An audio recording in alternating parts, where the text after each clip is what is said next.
Right, I hope everyone's well. I'm sure you're all feeling a little bit lighter now that your part one is in and done. I know that gave a lot of you grey hairs, anxiety, the works with the researching side of things. So at least it's in, and marking will start soon, today actually. It's done. You can breathe. Okay. So remember, now we're moving forward, and we're moving forward on to the more practical stuff.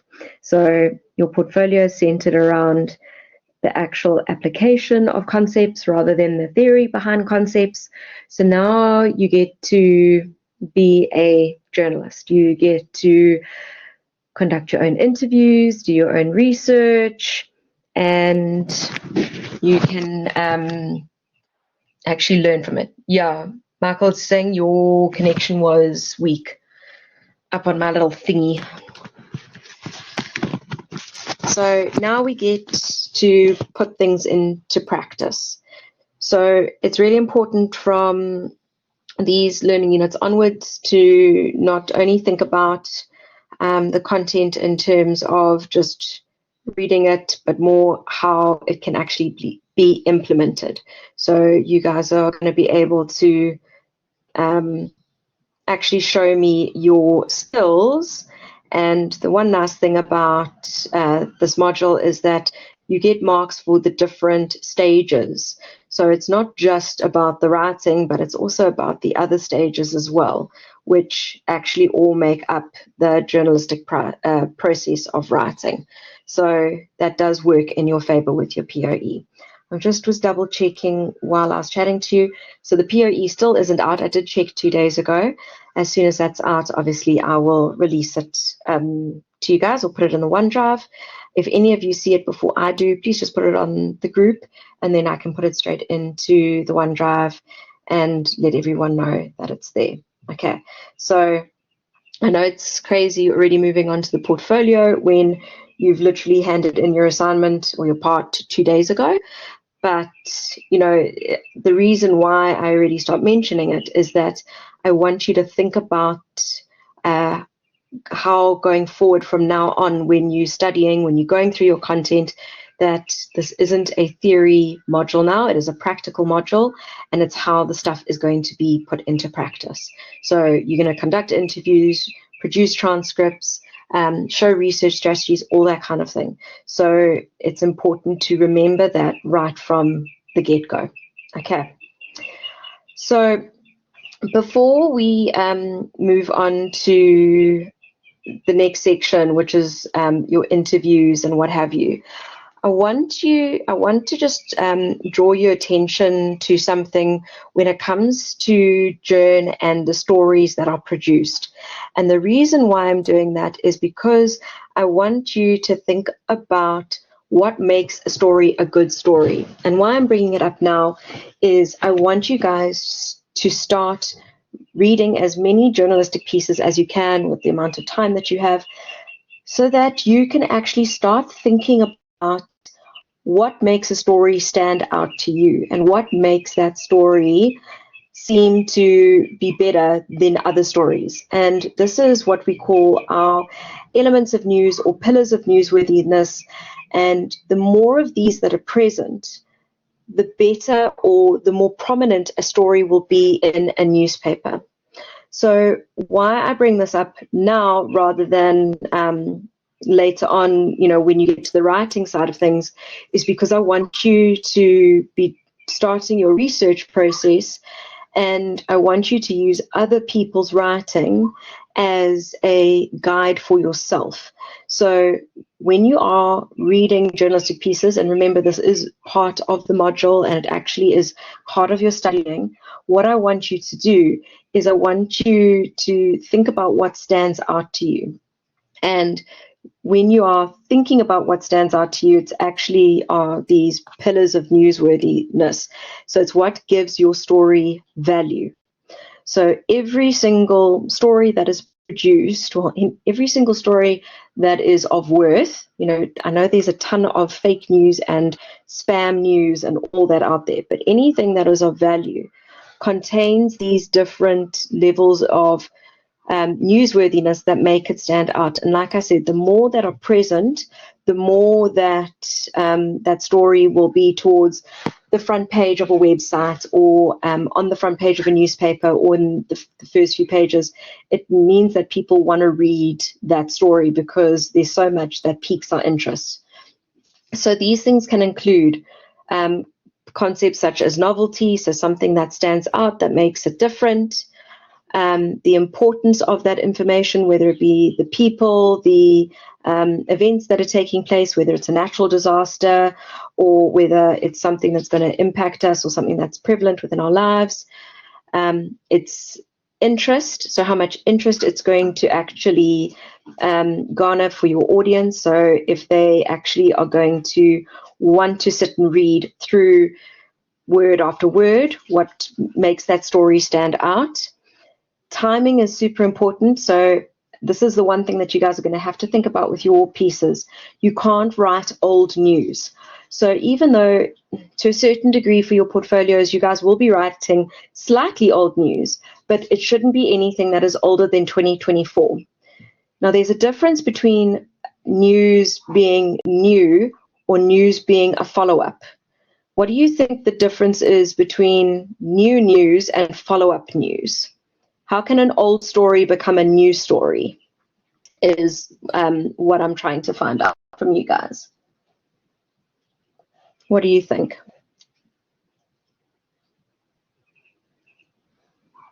So how can an old story become a new story? Yes, a different perspective. That's good. I'm really sorry about the duckling in the background chirping, guys. She's really high-pitched. What else do you think? Besides the angle? Okay, good. New developments. Okay, more information that follows up, something new that happened. And that is the only time that you guys can pull in a story that is older, that is, you know, from 2020s, anything. So, you know, if you went and wrote a story now for me on COVID, that would just be yet another one of the millions that have gone out there. But if there was something new that was happening currently with new strains, new information, whatever it may be, then what you would do is that would be news, that would be relevant. If you were doing something to do with the royals, for example, you know, it's not news that Charles is the king, but what is new is maybe some development to do with his cancer diagnosis or Kate's stuff. So it's that older stories can only be relevant if they have got something that's added value currently, okay? So when you guys are thinking about the stories that you're producing for me, you've got to think about 2024. And I know a lot of people, you know, they message and say, please, can it be older? It can't, because then you're missing the point of this, okay?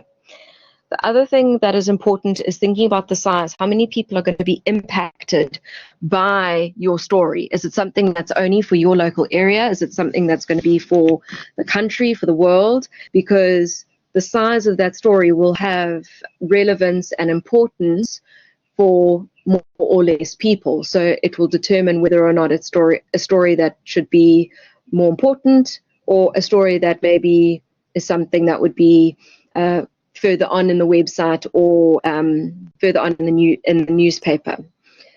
The other thing that's really important, especially for us South Africans, is proximity. So we have physical proximity, but also emotional proximity. The reason why I say especially for us as South Africans is that for a lot of us, our family and our friends and everything have left the country. So it's not only about where something's impacting you specifically, but it's also how it could be impacting you in another country, because there are people there that hold importance to you. So if there was a wildfire in California and you had family there, that would be important to you. But if it was about an earthquake in Timbuktu and you don't know anyone there, it's not going to impact you in the same way. So when you guys are writing, you actually have to think about who your audience is and who the intended target audience is. Because even though, you know, with our global platform and our accessibility and everything, and that, you know, stories that go online can reach the whole world, you still have to think about who your immediate audience is that you want to reach. If other people outside of that choose to read the story, great, but you've got to first aim for those who you are trying to reach, because if you try and just always write for the whole world, you're not going to hit home with enough people, and your stories are just going to be a bit lackluster and a bit too open-ended. The other things you guys need to think about is familiarity. So the more familiar someone is, or the more someone is of importance, the more interested we are in the story. The other thing you can think about is the surprise, the OMG factor. Now, this can be done in multiple ways. It can either be done in the, oh my word, this is so amazing, this is a new development, this is something really exceptional or different, or it can just be the random and the bizarre. But it makes people stop in their tracks and actually want to read on. I put the Daily Sun ones because they're funny, but you obviously would have to do something a little bit more legit and real. Okay, the other one I want you guys to think about is your relevance, how relevant those stories are to us. So if you're going to go and write a story on, I don't know, something that holds no relevance to your audience, whether it be South Africa, international, global, whatever it may be, there's got to be something in there that makes people go, oh, I need to know more about this. I need to find out because it's going to impact my life in some way. The other thing that you need to think about are your personalities, your celebrities, because those people always, we have more stories on them than others. The other two that I want you to think about is bad news and conflict, because we're morbid human beings and we are drawn to the negative. So we tend to have more information about the bad things that are happening than the good things. Obviously, in some instances, that's good to raise awareness, to try and bring about change. But in other instances, it's that we've got this desire to know what's going on. And with that, we obviously have we have this fixation on the bad. So that's why a lot of people won't actually listen to the news. They won't listen to the radio. They won't read the newspaper or whatever it may be, because they feel like every single bit of information that goes out is bad. I don't know if any of you feel that way, that it's just all doom and gloom whenever you look at a newspaper or watch the news on the TV or anything like that. So I know even as a journalism lecturer and as a ex-journalist, I will have periods where like I just need to avoid, because it just brings you down considerably. And then the other one, yeah, you've got to actually look for the good news, and you're like, okay, I get it, the world sucks. Can we have the odd little bit of hope? So that's why the other one that I want you guys to think about is the human interest side. That is where your stories pull on your heartstrings, give us hope, bring in the emotion, make us feel something. So it could be bringing an issue to light. It could be making people angry to bring about change. So people going, this is not okay, I need to do something about it. It can just be a piece on someone telling how they've overcome something. But your human interest pieces are generally the ones that you'll find in newspapers and magazines that are longer and have a lot more emotion to them. So for you guys, you're going to get to choose what kind of writing you do within certain parameters, but you need to start looking at the stories out there, newspapers, magazines, online. You guys are going to do all these different types of writing, and you need to start looking at them and going, I really enjoy this type of reading, this type of writing. So maybe that's something I can look at. And when you are looking at your media, try not only focus what's on that first page, because there's this concept of agenda setting theory that journalists should not tell the audience what to think, but rather what to think about. And it's that, like I say, the more of those pillars that are present, the more foundation that's there, the more journalists will see a value within that story. And then what happens is that that story goes to the front of the paper. But that might not be the most interesting thing of the day. You sometimes need to dig to find the stories that you connect with that are not just the doom and gloom and the really serious stuff. Sometimes the human interest pieces or the culture pieces or the entertainment stuff, that can sometimes actually have more relevance to your life. And so there are instances where certain events don't get covered that happen, like even for us when the looting was happening in KZN.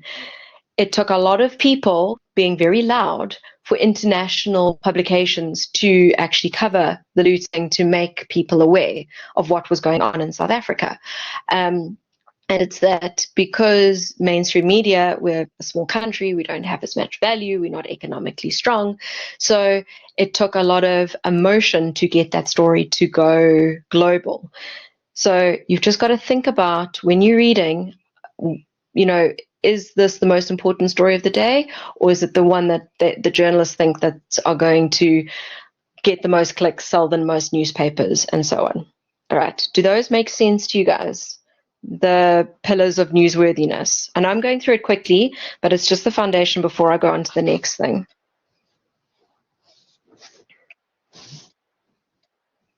Cool. All right. So that's just a sideline thing that I want you guys to start thinking about. Okay.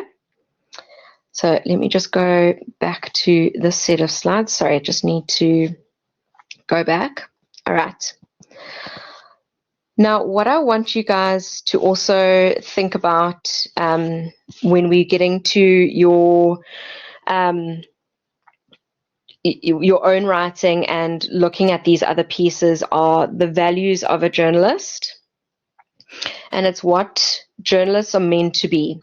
So the fact that they're meant to be gatekeepers, they're meant to be the ones who are gathering all this information, distributing it to us. They're meant to be the ones sifting through, finding out the information that is of value to society amongst the millions of events that are occurring every day around the world. But of course, then that does lead to that agenda setting theory. Gatekeeping is also obviously has its negative connotations, that sometimes the media doesn't choose right. It doesn't actually pick the stories that that hold the most value to us, as I was just explaining.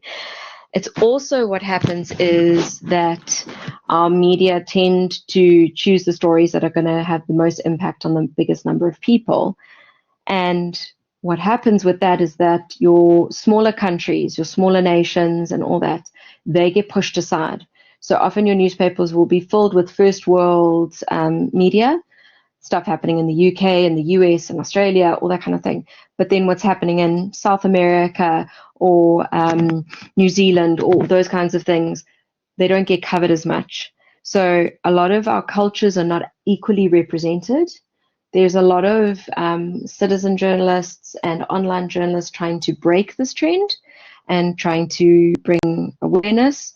But again, why I'm telling you this is to think about your own writing, that maybe it's not something super mainstream that you want to do. Maybe your family is part of a smaller community. Maybe you live in an area across the world that there's something there that could really be an interesting piece, that you need to think beyond the stereotypical white Western cultures with what's happening around the world. Now, the next thing, guys, as future journalists in the making right now, citizen journalists, there is this idea that we are always trying to be objective. Now, the truth of the matter is true objectivity cannot exist. Why? Why can objectivity, as it states that it's only facts with no emotion, like no opinion, no views, or nothing from the journalist, why is objectivity not achievable?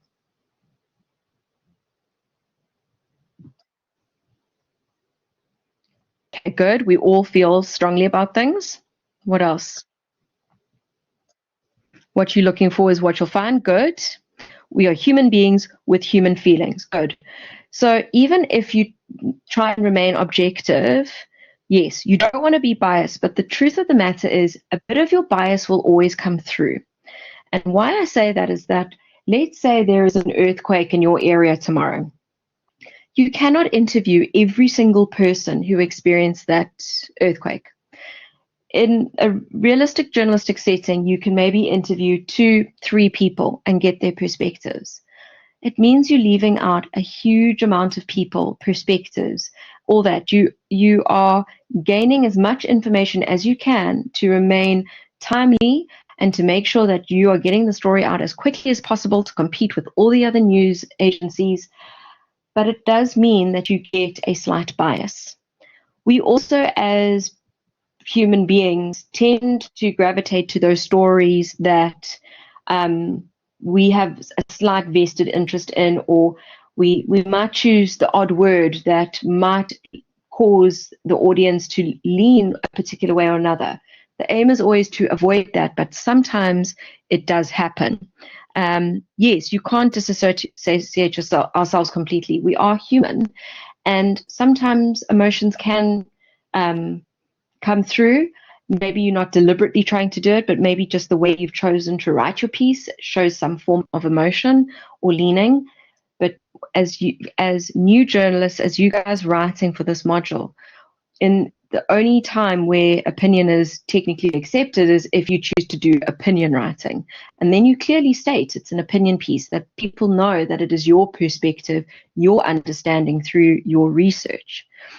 But what I want you guys to do is when you get to the writing part of this, check yourself. Read through your piece. Look for emotive words. Look for your words that could make it feel like you're leaning one way or another. Think about what you are writing. Because if you are writing a news story or a feature, whatever, the emotion should not come from you as the journalist. How do you think we can bring emotion into a piece of writing ethically as a journalist? So in what ways can we bring emotion in? What do you guys think? Good. Through the words of others. So through the people experiencing whatever you're writing about. So what you guys have got to do if you are writing for journs, good, through the perspective of those involved. So what you guys are going to be doing for journ, which is different from your other modules, is when you are using information and you need it to come from the voice of others, whether it be government officials, doctors, the people you interview, whoever it is, you have to use direct quotes, because we do not want your interpretation of the words. That does not have emotion, that does not have the impact that direct quotes have. So in academics, we paraphrase because we want to see your understanding mixed in with the words of those who have got the knowledge, the academics. But for journalism, for this kind of writing, we want those quotes. So whenever you're pulling something from someone of importance or whatever it may be, you put the emotion in those quotes, and then it means you as the journalist can remain as objective as you possibly can. You act as the outsider, but the emotion comes still within your piece, but through the voices of those who are experiencing whatever you're describing. Does that make sense?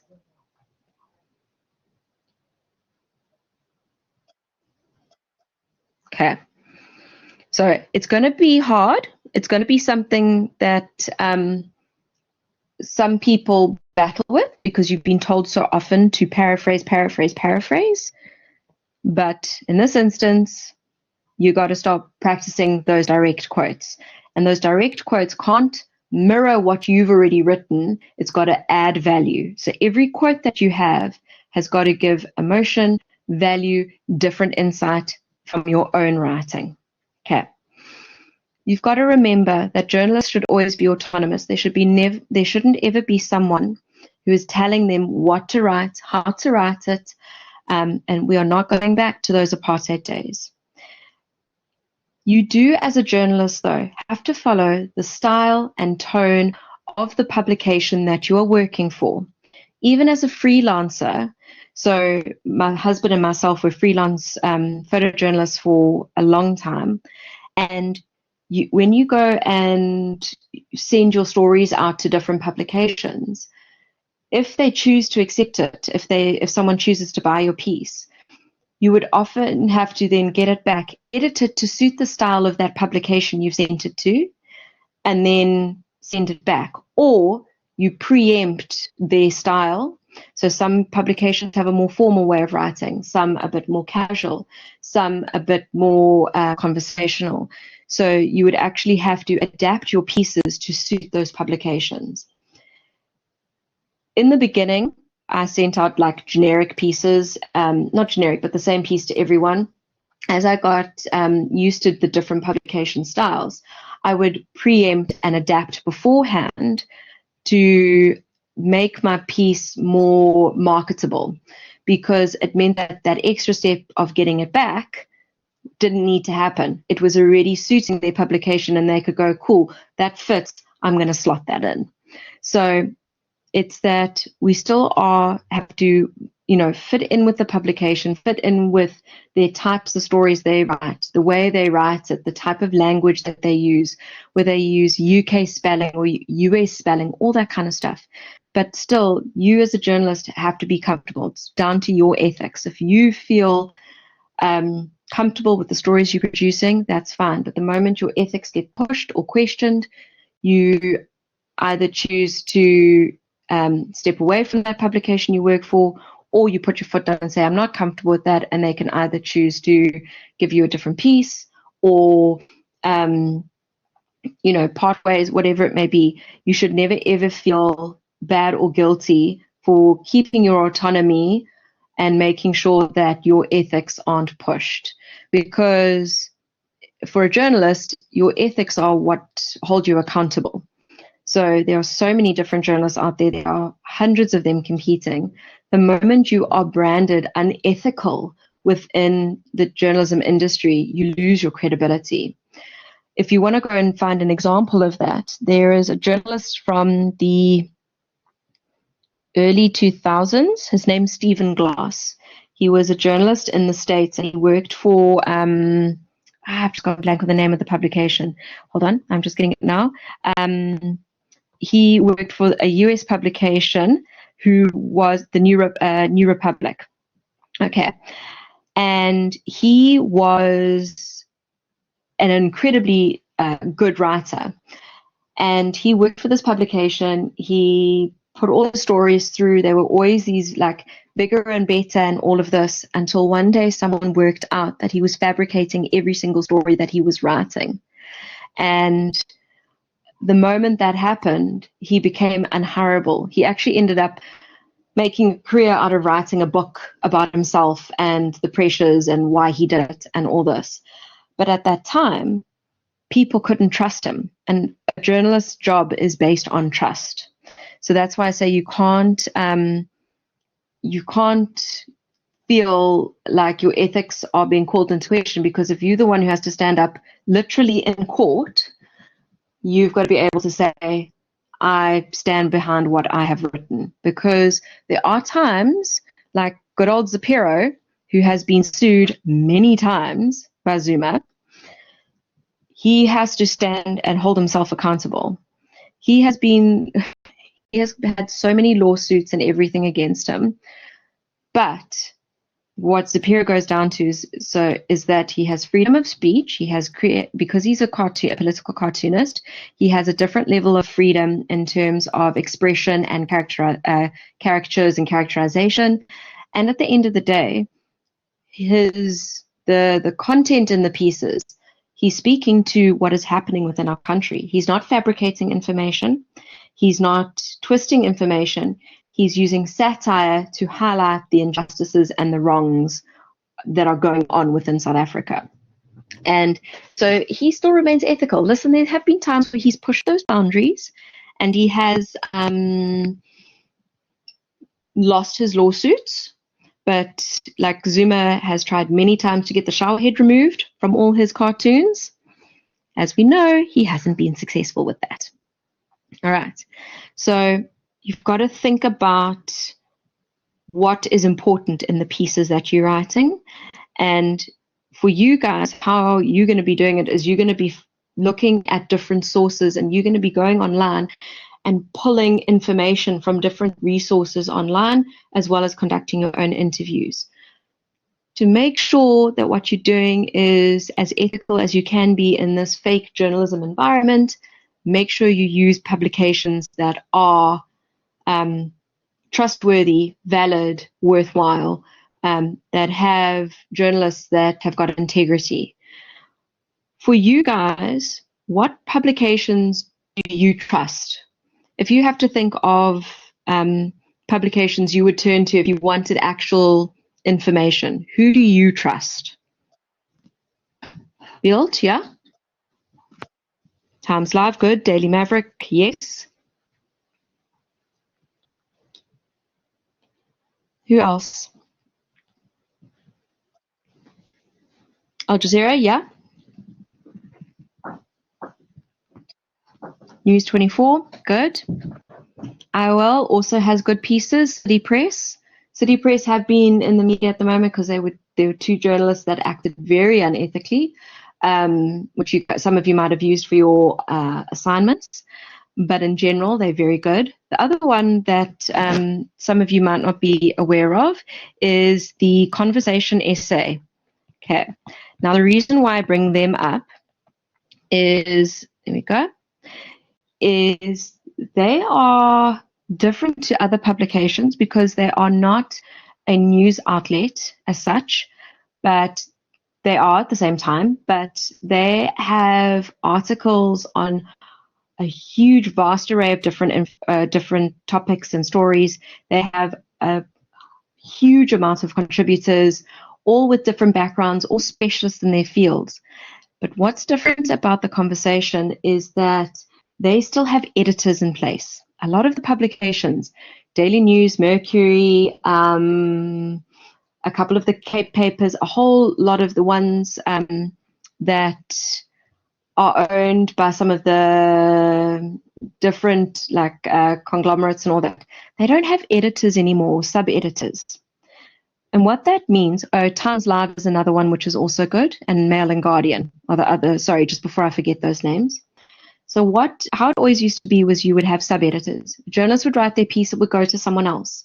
They would edit it, they would find the mistakes, give it back to the journalist, or they would fix the mistakes, it would get published. Most publications nowadays, online as well as print, especially in the print sector, don't have those sub-editors anymore because of the cost of having them. So what's happening is the journalists are editing their own pieces. Now, you guys know from doing your own work, you will miss your own mistakes. What this means is fact-checking is not being done in the same way. There aren't other people holding journalists accountable. So if slight fabrication happens here and there, it can get missed. So it's important that we use publications that do use sub-editors. Even things like News 24, one of my husband's colleagues from his days working at the Citizen and City Press, they moved over to what it was Wire 24. So if you guys, for those who are slightly older, you might remember SAPA. They're called Wire services. So we still use Reuters. We still use some of APA. We use so what they are they're a news organization that have journalists in every place around the world. And what they do is they sell their stories to other publications. So they act like a central hub and distribute. And when the South African ones closed down, News 24 created Wire 24 with the same idea. But they were expecting journalists. So my husband's friend had to write 10 news stories a day. And while for some that might sound not that many, but when you think about, a 8-hour workday, it takes you more than an hour to write a story, plus verify facts, plus go to the actual events and be present at them. And in the end, they followed a format. They all had like a generic written piece, but then they slotted in the facts, manipulated where they needed to get it out, get the stories out in time, and they burnt out. After a few months, they couldn't work there anymore. They still had to produce stuff, because with a wire service, even if it's a slow day, you have to produce news. So whether that means going and interviewing small businesses, whether it means going down to find stories, you would have to go out and find them. And it's physically impossible to expect someone to work that and not work a 16, 18-hour day. So, you know, even though there are publications we trust, they very quickly realized they couldn't do that. They had to hire more journalists, and everything changed with COVID. So this was 2019. But it's still relevant to understand that sometimes the stories we're getting might not be the best quality because of the pressures being placed on our journalists, because there are so few media jobs within industry. They are fighting each other to keep those jobs. So if you can't meet the demand, they will fire you. They'll find someone that can. That's why a lot of even our local journalists will work for international publications, because thankfully we have the option of remote work still in practice. And then, like a friend of mine, she was the news editor of City Press. And her dad is Raymond Joseph, who I've mentioned in a previous lecture. That might have been media studies. But Raymond Joseph was a very prominent journalist during the apartheid era. Her name's Natasha Joseph, and she ended up, because of the burnout from working in the newsroom, went to be one of the editors for the Conversation essay. That's why I know so much about it. And it's because there is so much competition and pressure.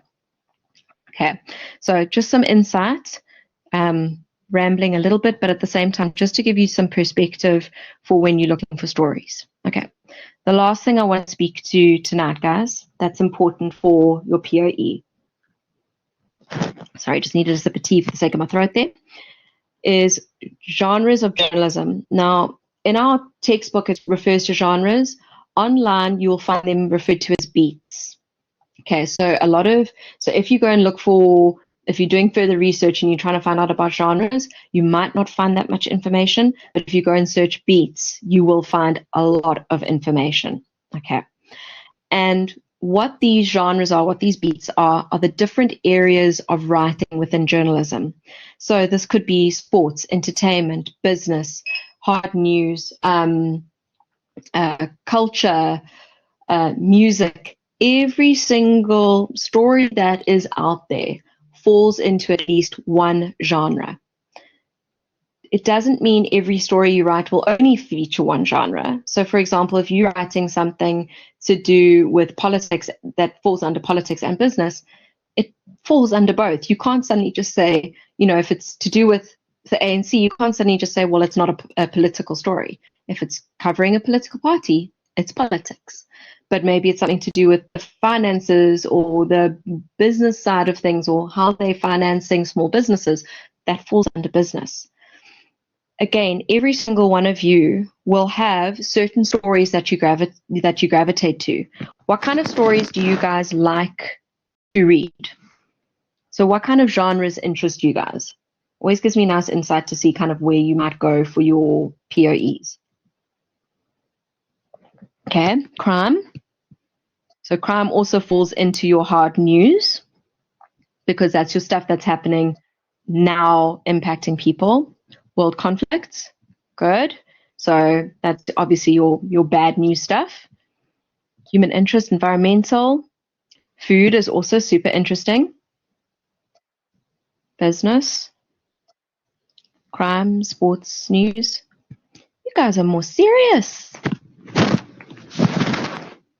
Finance, okay.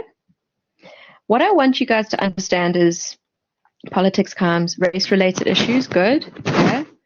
What I want you guys to also remember is that even though things like celebrities and arts and culture and all that might not seem as important, they have a significance within the media landscape because we can't only focus, like I said earlier, on the bad news.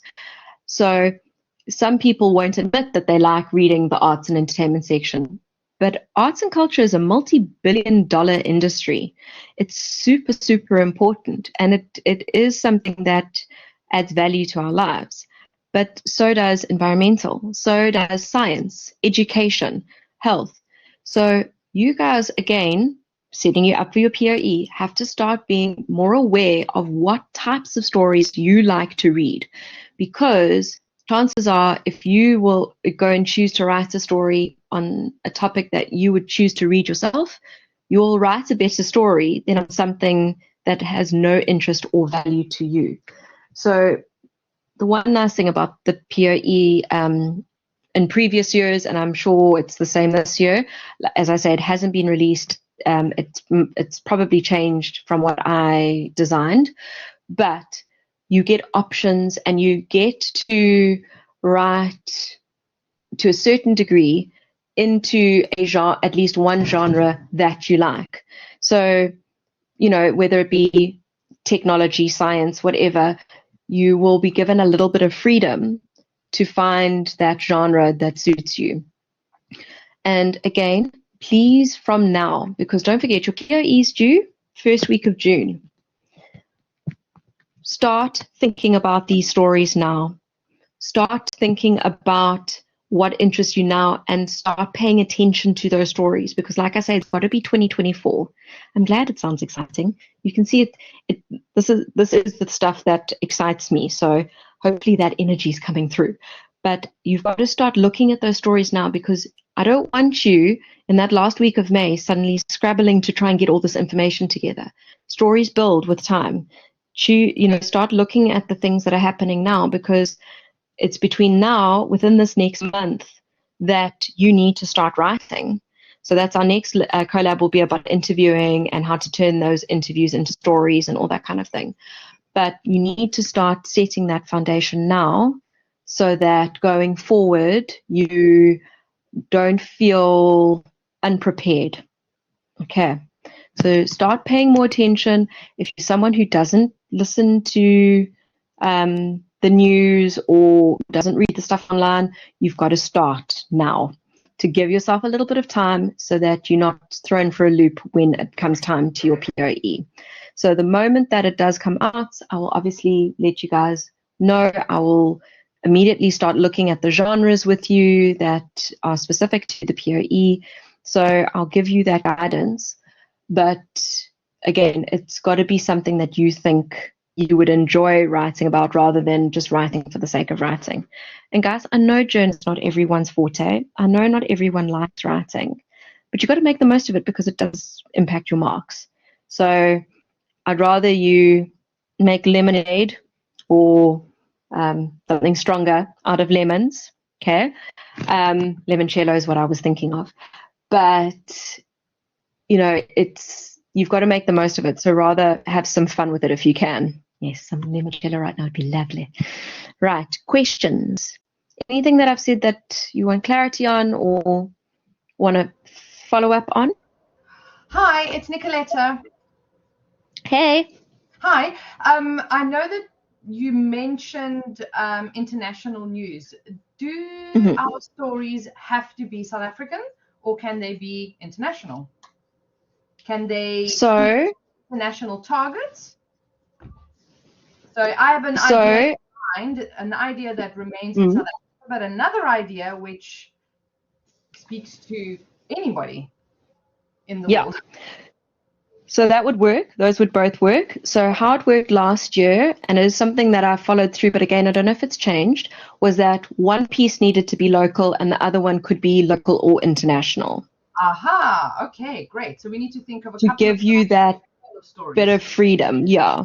Oh, okay, great. Thank you so much. Thank you for the clarification.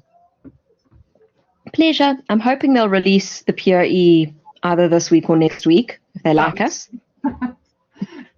Because the sooner you guys get it, the better. But yeah, we always try to give you a local and an international because they're different styles of writing. Great. Thank you so much. Pleasure. What else, guys?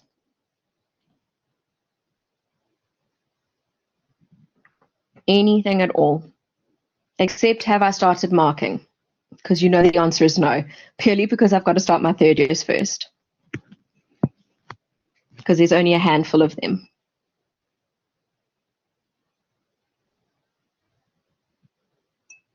Nothing from you guys?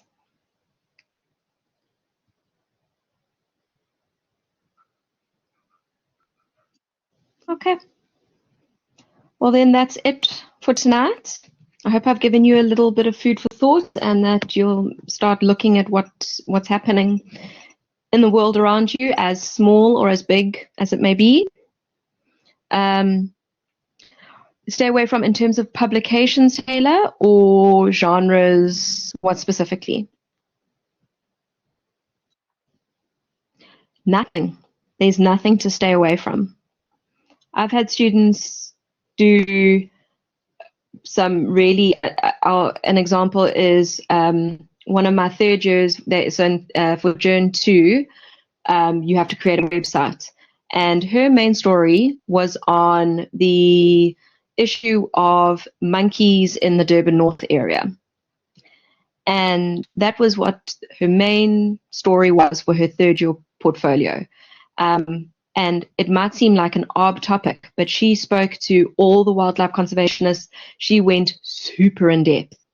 So you can go from something like that to something to do with politics, to do with environmentals, animal abuse, things that it could be something based on that's something happening in your community. Religion, race, politics, go for it. There is no topic off the table. And there is no perspective off the table, guys. I will never mark you down because your beliefs, ideals, norms are different from my own. I'm looking at your strength of argument. So even if I have differing views, I can see the value in your writing. So there've always been people that, think that they're pushing the boundaries, but it's not. Because there's two sides to every story. There's actually about 50 sides to every story. So you guys can be as controversial as you want or as reserved as you want, whatever makes you feel comfortable, but fits within the parameters of the guidelines in the brief when we get it. Anything else?